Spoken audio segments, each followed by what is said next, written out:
जुए में सारी रकम हारने के बाद धारदार हथियार से प्रहार कर अपने ही जीजा की जान लेने वाले आरोपी को पुलिस ने गिरफ्तार कर भेजा जेल। दिवाली की रात जुआ में सारी रकम हारने के बाद नशेड़ी प्रवृत्ति के युवक ने जीजा पर धारदार हथियार से हमला करके उसकी नृशंस हत्या कर दी। हत्या की वारदात को पैसों के लिए अंजाम देने वाले रिश्ते के साले को पुलिस ने गिरफ्तार कर जेल भेज दिया है।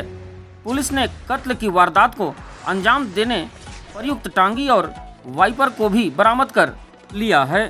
दरअसल अंधे कत्ल की वारदात दीपावली की देर रात जयनगर थाना क्षेत्र अंतर्गत रविंद्र नगर गांव में घटित हुई थी। आपको बता दें कि 1 नवंबर को सुबह रविंद्र नगर के बांधपारा में गौतम दास नामक 40 वर्षीय मजदूर का शव उसी के घर में रक्त रंजिश हालत में पाया गया था। मृतक गौतम गांव में घूम घूम कर मजदूरी करता था। उसकी दिमागी हालत ठीक नहीं होने की वजह से उसकी 2 पत्नी पूर्व में ही छोड़कर मायके जा चुकी है। यही वजह है कि वह अकेले रहता था। वह कमाई का पैसा गर्दन में लटकी पोटली में रखता था। मामले की जांच में पुलिस को गांव में ही रहने वाले उसके रिश्ते के साले मुकेश राजवंशी पर शक हुआ। सघन पूछताछ में उसने कबूल किया कि पैसा नहीं देने पर उसने वाइपर और टांगी से उसके सिर पर प्राणघातक हमला कर उसकी हत्या कर दी थी। हत्या करना कबूल लेने पर जयनगर पुलिस ने आरोपी मुकेश राजवंशी को हत्या के आरोप में गिरफ्तार कर जेल की सलाखों के पीछे भेज दिया है। राजवंशी को हिरासत में लेकर उससे पूछताछ किया, जो दिनांक 31/10/2024 को दरमियानी रात को जुआ खेलकर पैसा खत्म होने तो घर वापस आ रहा था।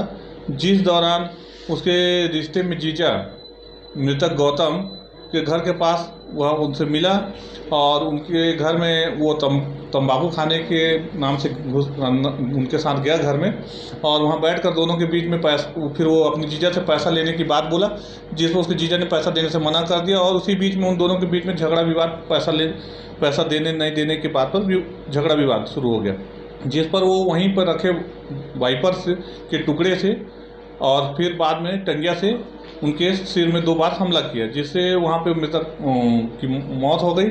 और ये उसके जो सिरहाने के में एक बटुए में जो पैसा रखा था उसको लेकर चला गया और बटुए को वो रास्ते में जो उसके घर के पास नाला पड़ता है वहाँ उस खाली बटुए को फेंक दिया। उसमें जो पैसे 1500 रुपये लिए थे उसको वो अपने साथ लेकर चला गया।